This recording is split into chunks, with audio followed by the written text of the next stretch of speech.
ओम श्री गणेशाय नमः।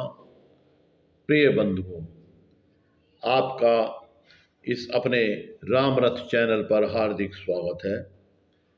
आज हम आपके लिए पूर्व जन्म की कथा लाए हैं। कृपया ध्यानपूर्वक सुनिएगा। भारतीय संस्कृति और हिंदू धर्म में परलोक तथा पूर्व जन्म का सिद्धांत आकाट्य एवं आधारभूत रूप से मान्य है। इसका प्रत्यक्ष अथवा अप्रत्यक्ष रूप से हमारे सभी शास्त्रों ने समर्थन किया है। वेदों से लेकर आधुनिक दार्शनिक ग्रंथों तक ने इस सिद्धांत को एक मत से पुष्टि की है। आज संसार में जो पापों की वृद्धि हो रही है तथा झूठ, कपट, चोरी, हत्या, व्यभिचार एवं अनाचार बढ़ रहे हैं, व्यक्तियों की भांति राष्ट्रों में भी परस्पर द्वेष और कलह की वृद्धि हो रही है। बलवान दुर्बलों को सता रहे हैं। लोग नीति और धर्म के मार्ग को छोड़कर अनीति और अधर्म के मार्ग पर आरूढ़ हो रहे हैं। लौकिक उन्नति और भौतिक सुख को ही लोगों ने अपना ध्येय बना रखा है और उसी की प्राप्ति के लिए सभी प्रयत्नशील हैं। जीव के स्वाद और शरीर के आराम के लिए दूसरों के कष्ट की तनिक भी परवाह नहीं की जाती है। मादक द्रव्यों का प्रचार बढ़ रहा है। बेईमानी और घूसखोरी उन्नति पर है। एक दूसरों के प्रति लोगों का विश्वास कम होता जा रहा है। मुकदमेबाजी बढ़ रही है। अपराधों की संख्या बढ़ती जा रही है कि लोग बात बात पर आत्महत्या करने लगे हैं। हत्याओं के कारण मनुष्य का जीवन असुरक्षित सा हो गया है। दंभ और पाखंड की वृद्धि हो रही है। इन सब का कारण यही है कि आत्मा की अमरता और परलोक में विश्वास नहीं है तथा लोगों ने केवल वर्तमान जीवन को ही अपना जीवन मान रखा है। इसके आगे भी कोई जीवन है, इसका कोई ख्याल नहीं है। इसलिए वे वर्तमान जीवन को ही सुखी बनाने के प्रयत्न में लगे हुए हैं। जब तक जियो सुख से जियो। ऋण लेकर भी अच्छे अच्छे पदार्थों का उपयोग करो। मरने के बाद भस्मीभूत जीव का पूर्व जन्म तो होता नहीं। इसी सर्वनाशकारी मान्यता की ओर आज पराये संसार जा रहा है। यही कारण है वह सुख के बदले अधिकाधिक दुख में ही फंसता जा रहा है। परलोक और पूर्व जन्म को ना मानने का यह अवश्य भावी फल है, अर्थात उस परमात्मा को जानकर ही मनुष्य जन्म मरण की सीमा को लांघ जाता है। परम पद प्राप्ति के लिए यह मुख्य मार्ग है। आज हम आपके सामने कुछ सत्य घटनाओं को रख रहे हैं, जैसा कि पितामह का पुत्र के रूप में जन्म, शंकर पूजन तथा सनातन धर्म विरुद्ध दाह संस्कार दोष के परिणाम। एक संत के द्वारा वर्णित सत्य घटना। यह मार्च 1960 की बात है। हम मुजफ्फरनगर के गांव में कुछ पूर्व जन्म संबंधी घटनाओं की सत्यता का पता लगाने की दृष्टि से गए हुए थे। एक दिन हम काली नदी के किनारे देव मंदिरों के दर्शन करते हुए किसी संत के सत्संग की इच्छा से घूम रहे थे। अकस्मात एक जगह एक तख्त पर विराजमान एक संत जी से वार्तालाप के क्रम में हमें पता चला कि उन्हें पूरी गीता कंठस्थ है। उन्होंने उपनिषदों का अध्ययन भी किया है। वह एक अच्छे योगाभ्यासी भी थे। स्वामी श्री मदानंद जी की अवस्था उस समय 74 वर्ष की थी। वह एकांश संत थे। उनके सत्संग और संसर्ग से हमें अपूर्व सुख और शांति का अनुभव हो रहा था। शास्त्रों, पुराणों और आध्यात्म चर्चा के प्रसंग में श्री स्वामी जी ने कहा, हमारे सनातन धर्म के अनुसार पुराणों की सभी बातें अक्षर अक्षर सत्य हैं, पर आज के पश्चात सभ्यता की चकाचौंध में फंसे हुए मनुष्य इन्हें मानने के लिए तैयार नहीं है। यह देश का सबसे बड़ा भारी दुर्भाग्य है। पर आज के इस घोर अविश्वास के युग में मेरी बातों को कोई सत्य कैसे मानने लगा, किंतु एक आंख का ना होना और मेरा जन्म होना, ये दोनों इस संदर्भ में पुष्ट प्रमाण है। हमें संत जी के श्रीमुख से यह सुनकर बड़ा भारी आश्चर्य हुआ और हमने पूज्य संत जी से निवेदन किया कि महाराज जी, शास्त्रों की बातें अक्षर अक्षर सत्य हैं, इसके प्रत्यक्ष प्रमाण आप कैसे हैं? कृपया कर हमें अवश्य सुनाइए। हमारे बार बार विनय करने पर श्री संत जी बोले, अच्छा तो ध्यान से सुनिए। मैं बाबा होकर पोते के रूप में जन्म लेकर कैसे आया और मेरी माता ने भगवान आशुतोष शंकर जी महाराज जी की पूजा आराधना के फलस्वरूप मुझे पुत्र के रूप में कैसे पाया तथा दाह संस्कार में कमी रहने के कारण मैं एक आंख वाला कैसे उत्पन्न हुआ, मैं अपने जीवन की यह महान आश्चर्यजनक बिल्कुल सत्य घटना आपको ज्यों की त्यों सुनाता हूँ। मेरा जन्म जिला कानपुर की तहसील देरापुर में 1942 के लगभग हुआ था। मैं जाति का दुबे ब्राह्मण था और मेरे पूज्य पिताजी का शुभ नाम पंडित श्री मधुरी दुबे अर्थात पंडित श्री मथुरा प्रसाद दुबे था। मेरी पूज्य माता जी का शुभ नाम श्री दुलारी देवी था और मेरे पूज्य बाबा जी का शुभ नाम श्री परम सुख दुबे जी था। मेरी पूजनीय माता जी के 4 लड़कियां हुई, पर लड़का कोई नहीं हुआ। माता जी पुत्र न होने के कारण बड़ी चिंतित रहा करती थी और पुत्र प्राप्ति के लिए साधु संतों की सेवा तथा भगवान से प्रार्थना किया करती थी।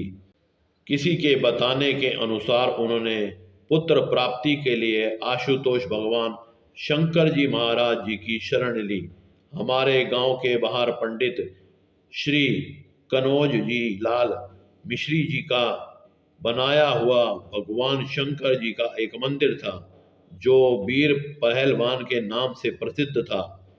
उसमें जाकर उन्होंने शंकर जी की पूजा आराधना आरंभ कर दी।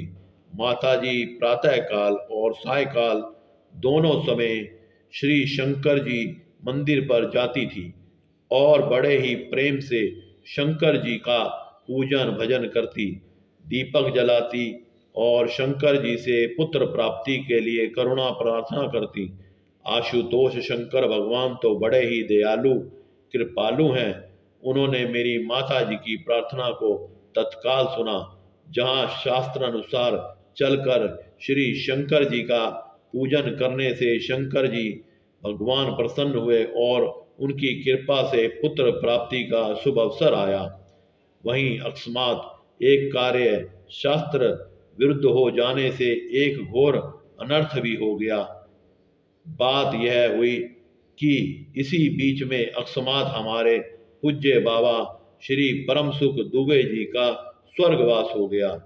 उनकी आयु उस समय लगभग 90 वर्ष की थी और वह प्राचीन ढंग के पंडित थे। नीचे तक का अंग रखा पहना करते थे और हाथों में लाठी लेकर चलते थे। बाबा जी का शरीर पूरा होने पर उन्हें मृत घाट में ले जाया गया। हमारे उधर एक यह प्रथा है और यह शास्त्र अनुकूल भी है कि सूर्य अस्त हो रहा हो तो उस समय मुर्दा नहीं फूका जाता, उसे पाप माना जाता है। इसलिए सब सूर्य अस्त से पहले ही मुर्दा फूक लेते हैं, पर हमारे घर वालों ने अज्ञानवश यह कर्म कर डाला और सूर्य अस्त के समय ही उनका दाह संस्कार कर दिया, जो एकदम शास्त्र के विरुद्ध था और वहाँ की प्रथा के विरुद्ध था। हमारे पूज्य बाबा जी का शास्त्र विरुद्ध दाह कर्म संस्कार करने का घोर तर्क दुष्परिणाम यह हुआ कि उन्हीं बाबा को मुझ पोते के रूप में आकर उसे आज तक भोगना पड़ रहा है, और वहीं मैं आज आपके सामने उपस्थित हूँ। मैं जन्म जन्मांतर से एक आंख से भी हाथ धो बैठा। एक दिन रात्रि में मेरी माता जी को बाबा जी ने स्वप्न में दर्शन देकर कहा कि तुम लोगों ने हमारा दाह कर्म सूर्य अस्त के समय कर दिया, इसलिए हमारा क्रियाक्रम भ्रष्ट हो गया। शंकर पूजन से तुम्हारे पुत्र उत्पन्न होगा और हम ही तुम्हारे कोख से पुत्र बनकर जन्म लेंगे। परंतु सूर्य अस्त के समय हमारा दाह संस्कार करने के कारण हमारा एक नेत्र विनष्ट हो गया, इसलिए हम तुम्हारे एक नेत्र वाले काणे पुत्र होंगे। माता जी ने यह स्वप्न देखा और उन्हें इससे बड़ा आश्चर्य हुआ। उन्होंने बाबा जी की यह भविष्यवाणी की बात सबको सुना दी। स्वप्न की बातें वास्तव में सत्य निकली और कुछ दिनों पश्चात ही मेरी माता को गर्भ रहा और बाबा जी की स्वप्न की भविष्यवाणी के अनुसार मैं एक आंख वाला पुत्र उत्पन्न हुआ। मैं ही अपना बाबा हूँ। मैंने ये पूर्व जन्म की बातें कैसे बताई, जहाँ शास्त्र विरुद्ध सूर्य अस्त के समय दाह कर्म करने के कारण बाबा को मुझ पोत्र के रूप में आकर एक आंख से हाथ धोकर आज तक कष्ट उठाना पड़ रहा, वहीं जीवन भर मेरी माता को भी मेरी एक आंख ना होने का संताप बना रहा। जब मैं कुछ बड़ा हुआ और बोलने लगा, तब मैं सबके सामने स्वयं ही बाबा होने का प्रत्यक्ष प्रमाण देने लगा। मैं सबको बताने लगा कि यह मेरी लाठी है, जिसे मैं पूर्व जन्म में बूढ़ा होने के कारण लेकर चला करता था। यह मेरा अंग रखा है, जिसे मैं पहना करता था। अमुक आदमी हमारे रिश्तेदार हैं, उन्हें बुलाओ। ये सब बातें बताने पर मेरी माता ने इस पर कोई ध्यान नहीं दिया और इसे भूत प्रेत की बीमारी समझकर मेरी सेवा और देखभाल करना बहुत कम कर दिया। लेकिन आगे चलकर मैं बड़ी बड़ी विचित्र बातें बतलाने लगा और पूर्व जन्म में जब मैं बाबा था, उस समय के अपने गाड़े हुए रुपए बताकर और सबके सामने उखाड़ कर दिखाए।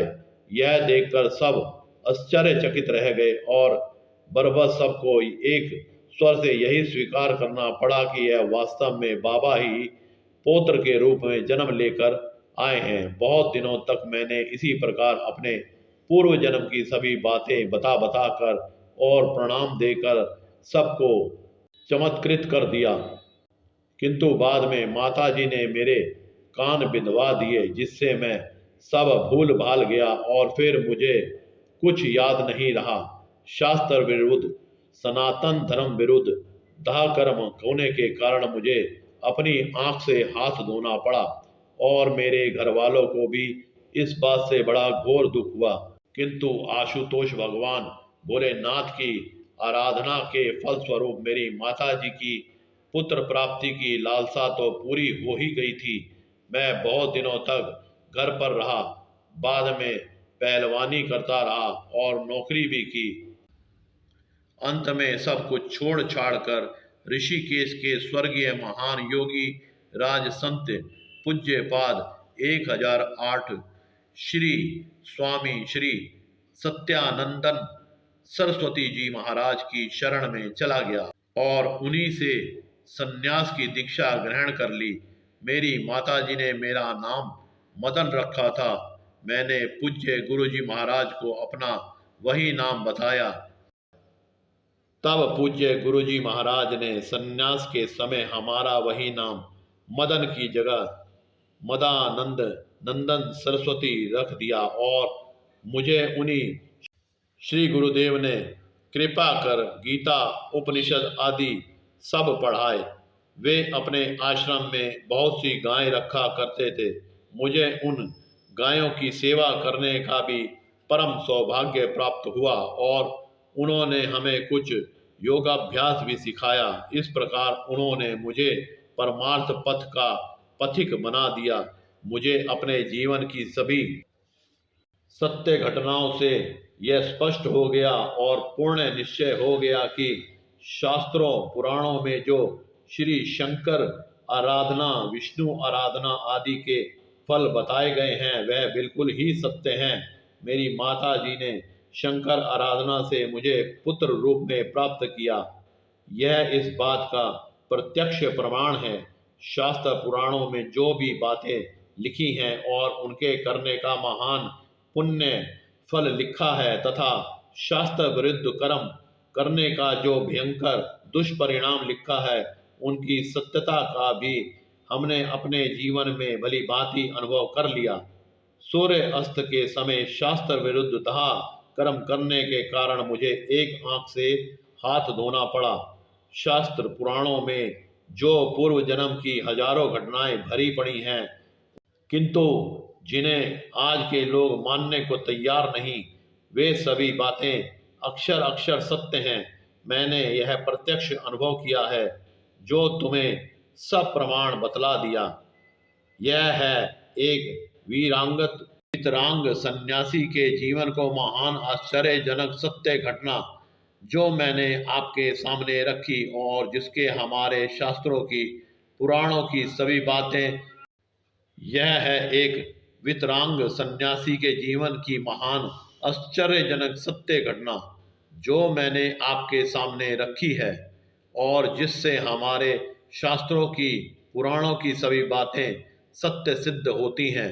यह घटना शास्त्र अनुसार चलने में ही हमारा वास्तविक सच्चा कल्याण और शास्त्र विरुद्ध चलने से घोर अधपतन की संभावना है। आशा है जिसने यह कथा सुनी होगी इस सत्य घटना से शिक्षा लेकर शास्त्र पुराणों की अद्भुत महत्ता को स्वीकार करेंगे और शास्त्र अनुसार चलकर अपने कुल का, जाति का तथा देश का कल्याण करेंगे। अगर यह कथा आपको अच्छी लगी हो तो चैनल को लाइक, सब्सक्राइब और शेयर जरूर करिएगा, जिससे कि आने वाली कथा आप तक पहुंच सके। धन्यवाद।